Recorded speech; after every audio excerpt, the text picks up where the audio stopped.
Dear student, आज हम origin of seed habit में हेटेरोस्पोरी को डिटेल में स्टडी करेंगे। सीड जो है प्लांट फॉर्मेशन में बीज जो है वो सबसे इम्पोर्टेंट प्रोसेस होता है, बीज का बनना। तो बीज क्या है पहले हम पढ़ते हैं, बीज क्या है और फिर बीज जो बनने के लिए किस तरह के बीजाणु बनने चाहिए उसके आगे उसको हम हेटेरोस्पोरी में स्टडी करेंगे। तो बीज वास्तव में क्या होता है? ओरिजिन ऑफ सीड हैबिट यानी बीज के स्वभाव को के लिए बीज का बनना एक इंपॉर्टेंट प्रोसेस होता है। तो बीज क्या है? बीज को हम क्या कहेंगे? बीज वास्तव में भ्रूण व बीजावरण युक्त निषेचित बीजांड ही वास्तव में बीज होता है। यानी भ्रूण और भ्रूण भी जब मतलब आफ्टर फर्टिलाइजेशन एम्ब्रियो बनेगा और एम्ब्रियो के चारों तरफ की जो सीड कोट होगी वो दोनों मिलकर सीड का फॉर्मेशन होता है और सीड से ही एम्ब्रियोनिक प्लांट बनता है। भ्रूणीय पादप और उस जो एम्ब्रियोनिक प्लांट को एडवर्स कंडीशन में बचाने के लिए उस पर बाहर की तरफ सीड कोट होती है और इस प्रकार से अनुकूल परिस्थितियां जब जाएंगे मैंने सीड को बाहर से सीड कोट ने बीज के सीड के एम्ब्रियो को बचा के रखा है। तो जो प्रतिकूल परिस्थितियों में तो उसको प्रोटेक्ट रखेगा और जब जैसे ही फेवरेबल कंडीशंस आती हैं, अनुकूल परिस्थितियां आती हैं, उन अनुकूल परिस्थितियों से वो ही बीज वापस उससे नया प्लांट बन जाता है, बीज अंकुरित हो जाता है और अंकुरित होकर उसी से ही वापस आगे सीडलिंग्स बनते हैं और सीडलिंग से प्लांट फॉर्मेशन हो जाती है। तो वास्तव में जब बीज की परिभाषा पढ़ते हैं तो बीज what is seed? Seed is a product of fertilised ovary. निषेचित अंडाशय जो होता है उससे ही बनने वाला जो रचना बनेगी, जो प्रोडक्ट होगा वो सीड कहलाएगा। सीड फॉर्मेशन जब देखी गई तो वो पैलेजिक एरा के कार्बोनिफेरस साइड और डिवोनियम के मध्य में बनना बीज का शुरू हुआ। और बीज जो होते हैं अर्ली टाइम में जो बीज फॉर्मेशन हुई उसमें जो बीज बनते थे वो होमोस्पोरस होते थे। होमोस्पोरस में सभी बीजों का साइज एक सा होता था, उसको हम समबीजाणुकता कहते हैं। समबीजाणुकता मतलब समान, सभी स्पोर्स, ना कोई छोटा है ना कोई बड़ा है, सारे स्पोर्स एक ही प्रकार के होंगे, तब उसको हम होमोस्पोरस या समबीजाणुकता कहते हैं। उसके बाद समबीजाणुकता के बाद ही लेटर स्टेज में विषम बीजाणुकता बनी। विषम बीजाणुकता मतलब विषम बीजाणुकता आई, विषम बीजाणुकता मतलब उसी एक ही प्लांट के अंदर डिफरेंट टाइप के स्पोर्स बनना शुरू हुए। और इस प्रकार से कुछ ये हम जब हम क्रिप्टोगेम्स में पढ़ते हैं कि वहां पर ये जो वेस्कुलर सिस्टम जो था, जैसे टेरोडोफाइट तक स्पोर्स जो थे पहले लाइकोपोडियम में देखा गया तो वहां तो स्पोर्स होमोस्पोरस कंडीशन थी, लेकिन लाइकोपोडियम के बाद हम सेजिनेना और जब मार्सिलिया की बात करते हैं तो उसमें स्पोर्स जो होते हैं वो होमोस्पोरस ना होकर हेटेरोस्पोरस होते हैं। तो हेटेरोस्पोरी आ गई, लेकिन हेटेरोस्पोरस आने के बाद भी सीड का फॉर्मेशन टेरिडोफाइट में नहीं हुआ। सीड बनने की क्रिया आपके फेलोगेम्स में हुई, जिनमें हम जिम्नोस्पर्म और एंजियोस्पर्म पढ़ते हैं। कुछ फॉसिल्स प्लांट्स में स्टार्ट हुई, फिर फॉसिल्स के बाद फिर फाइनली जिम्नोस्पर्म एंड जिम्नोस्पर्म के बाद एंजियोस्पर्म तक सीड फॉर्मेशन शुरू होगी। तो इस प्रकार से जब सीड हेटेरोस्पोरी को पढ़ने के लिए पहले हम सीड हैबिट में सीड को पढ़ते हैं। What is seed? Seed is the fertiliser, it is the product of fertilised ovary.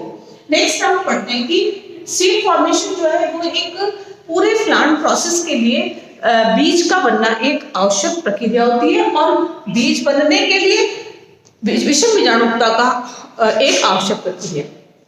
तो seed formation is an important process in plant development and heterosporing is also important process of seed. Seed को बनाने के लिए यानी plant formation के लिए seed होना चाहिए और सीड बनने के लिए हेटेरोस्पोरी जरूरी होती है। तो इस प्रकार से हेटेरोस्पोरी की जब हम परिभाषा देखते हैं तो व्हाट इज हेटेरोस्पोरी या विषम बीजाणुकता क्या है?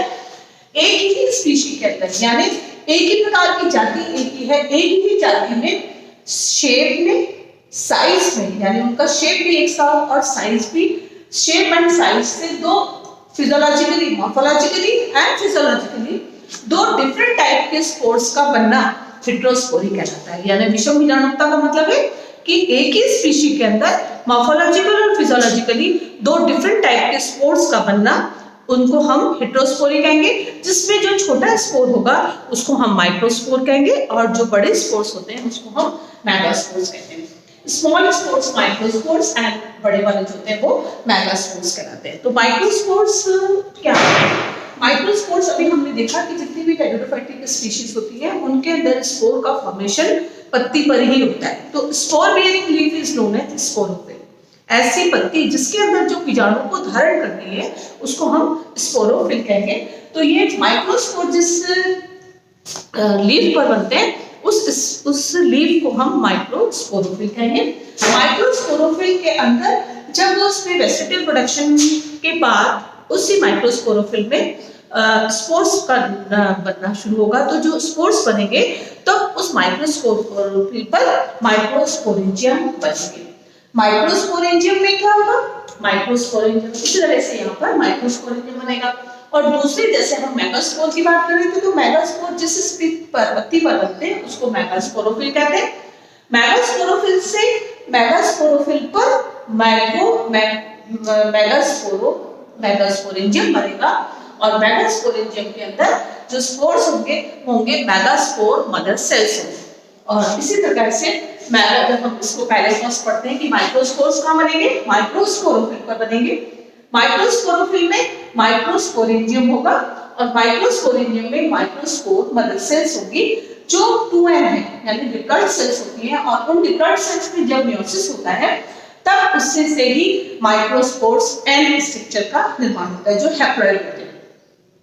इन माइक्रोस्पोर्स का साइज क्या है? माइक्रो जिसे हमको नाम से पता लगता है कि इनका नंबर तो ज्यादा होता है लेकिन इनका साइज छोटा होता है। इसी प्रकार से ये माइक्रोस्पोर जब जर्मिनेट होते हैं तब मेल गैमेटोफाइट का निर्माण होगा और एंथीडिया बनेंगे और उसमें एंथीडिया से भी वापस एंडोस्पोर्स बनेगा और ये भी एंडोस्पोर्स जो होंगे वो फर्टिलाइजेशन में काम आते हैं। इस प्रकार से मेगास्पोर्स जो बनेंगे वो मेगास्पोरोफिल पर बनते हैं और मेगास्पोरोफिल में मेगास्पोरेंजियम होगा।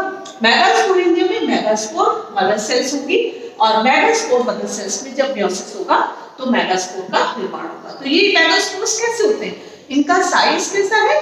इनका मेगा है, साइज तो बड़ा होगा लेकिन नंबर छोटा कम होगा और जब ये जर्मिनेट होंगे तो उससे फीमेल गैमेटोफाइट बनेगी और अर्चिगोनिया का निर्माण करेगा। तो इस प्रकार से हम जब हेटेरोस्पोरी की परिभाषा देखते हैं कि एक ही स्पीशी के अंदर मॉर्फोलॉजिकली एंड फिजियोलॉजिकली दो डिफरेंट टाइप के स्पोर्स का बनना क्या कहलाता है?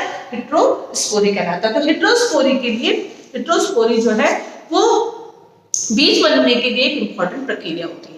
और इस प्रकार से जब हम देखते हैं कि हेटेरोस्पोरी का ओरिजिन कैसे था, ये हेटेरोस्पोरी कैसे डेवलप हुई, इसको हम देखते हैं कि पहले जो हेटेरोस्पोरस कंडीशन थी यानी होमोस्पोरस कंडीशन से ही हेटेरोस्पोरस कंडीशन डेवलप हुई है।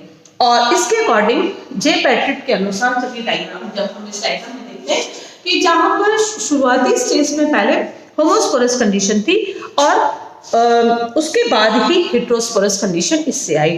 तो कुछ पहले जो शुरुआती प्लांट थे उन पार्टों में एक ही प्रकार के रंग, आकार और आकृति में एक ही मॉर्फोलॉजिकल और फिजियोलॉजिकली एक ही टाइप के स्पोर्स बनते थे। उनको हम आइसोस्पोर्स या होमोस्पोरस कहते हैं। तो ये माइक्रोस्पोर्स और आइसोस्पोरस एक ही प्रकार के हैं जिनमें स्पोर्स सभी साइज एंड शेप में एक से होते हैं। और विकास में जब विकास का डेवलपमेंट का स्टेज हुआ तब उसमें क्या हुआ? हेटेरोस्पोरस कंडीशन डेवलप हुई यानी होमोस्पोरस कंडीशन से हेटेरोस्पोरस हुई। अब क्या हुआ? एक ही जाति में आकार और आकृति के अंदर अलग अलग प्रकार के स्पोर्स बने लेकिन वो बीजाणुधानी उनकी एक ही थी, एक ही बीजाणुधानी में बने।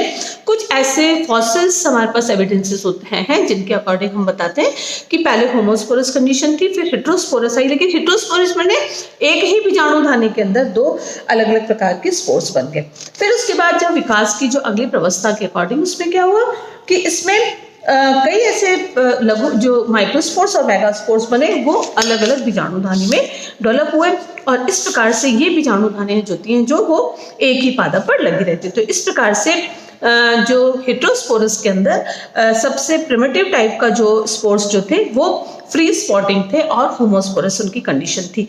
और विकास के जैसे जैसे उनमें विकास हुआ, विकास के आधार पर सम बीजाणुकता से ही विषम बीजाणुकता बनने के लिए आगे क्या हुआ? कुछ ऐसे चेंजेस हुए जैसे हम कहेंगे कि नंबर जो उसका पहले ज्यादा था अब उसमें रिडक्शन ऑफ नंबर हो गया। रिडक्शन ऑफ नंबर मतलब सम बीजाणुकता से विषम बीजाणुकता होने के साथ साथ उसमें नंबर जो था बीजाणुओं की संख्या में रिडक्शन हुआ।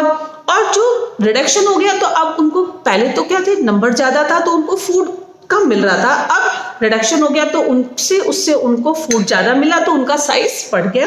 तो सेकेंड कंडीशन हुआ बचे हुए जीवाणुओं के आकार में वृद्धि हुई और वो मोनोशियस से डायोशियस हो गए, यानी उभय लिंगाशय से एक लिंगाशय थे। पहले तो एक की के अंदर बनते थे, अब अलग अलग बीजाणु थानी के अंदर बने। उसके बाद वो एक्सोस्पोरिक कंडीशन से उनका डेवलपमेंट एंडोस्पोरिक डेवलपमेंट हो गया। इस प्रकार से हम देखते हैं कि जो ओरिजिन ऑफ हेटेरोस्पोरी को देखते हैं तो होमोस्पोरस कंडीशन से ही हेटेरोस्पोरस कंडीशन हुई। तो शुरुआती टाइम में सारे स्पोर्स माइक्रोस्पोर्स थे, ये एक्सोस्पोरस थे। उसके बाद उनमें रिडक्शन हुआ और रिडक्शन के बाद उनका साइज बढ़ा और साइज के बाद उनका आगे डेवलपमेंट हुआ। इस प्रकार से ऐसा माना जाता है कि ये मिडिल डिवोनियन पीरियड में सभी जो पहले होमोस्पोरस थे और उसके बाद डिवोनियन पीरियड के बाद आगे जो कार्बोनिफेरस टाइम आया तब तक जो है स्पोर्स जो गए वो हेटेरोस्पोरस हो गए। तो कुछ ऐसे एग्जाम्पल है, जैसे कुछ डिवोनियन टाइप में टेरोडोफाइट आपके है कैलोनोमा स्टेकिस था, कॉलेरा था, उसमें विषम बीजाणुता पाई गई। फिर डिवोनियन टाइम तक आर्कियोप्टेरिस में भी विषम बीजाणुता पाई गई। इस प्रकार से ये जो स्पोर्स जो थे ये दोनों प्रकार के स्पोर्स हम देखेंगे। तो ये हो गया origin of seed and evolution process का ऐसे था। तो कार्बोनिफेरस टाइम से लेकर कार्बोनिफेरस टाइम तक का कंडीशन आ गई। अब हम देखते हैं कि हेटेरोस्पोरस कंडीशन क्यों इंपॉर्टेंट है। हम हेटेरोस्पोरी को क्यों सीड बनाने के हेटेरोस्पोरस कंडीशन से सीड फॉर्मेशन के लिए कुछ स्टेप्स होते हैं। फर्स्ट स्टेप, पहला उसमें हेटेरोस्पोरस कंडीशन होनी चाहिए, यानी बीज बनने के लिए, यानी टेरिडोफाइट तक तो हेटेरोस्पोरस कंडीशन आ गई, लेकिन टेरिडोफाइट में स्पोर्स नहीं बने। उसके बाद जिम्नोस्पर्म एंजियोस्पर्म बने। तो सीड बनने के लिए हेटेरोस्पोरस से सीड फॉर्मेशन के लिए कौन कौन से स्टेप है। फर्स्ट स्टेप, पहला तो कंडीशन है हेटेरोस्पोरी होगी। सेकेंड है रिडक्शन ऑफ फीमेल गैमेटोफाइट, अब उसके गैमेटोफाइट का भी साइज का छोटा हो जाना, रिडक्शन हो जाना। फिर उसके बाद है कि पहले जो नेसेसिटी ऑफ वाटर जो थी बहुत जरूरी थी कि जनन के लिए, लैंगिक जनन के लिए जल की अनिवार्यता थी, अब वो अनिवार्यता की समाप्ति होगी। सेक्सुअल रिप्रोडक्शन में नेसेसिटी ऑफ वाटर से वो फ्री हो गए। उसके बाद है retention of female gametophyte during and after fertilisation by स्पोरोगा। तो इसके लिए इसमें क्या है कि यहाँ पर इस कंडीशन में जो फीमेल गैमेटोफाइट था उसका रिटेंशन हुआ और रिटेंशन से ही वो आगे रिटेंशन ऑफ फीमेल गैमेटोफाइट से पहले स्पोर जो होगा वो मेगास्पोर जो होता है उस फीमेल गैमेटोफाइट के अंदर ही रहेगा, पहले और बाद में retention of female gametophyte during and after fertilisation by sporophyte.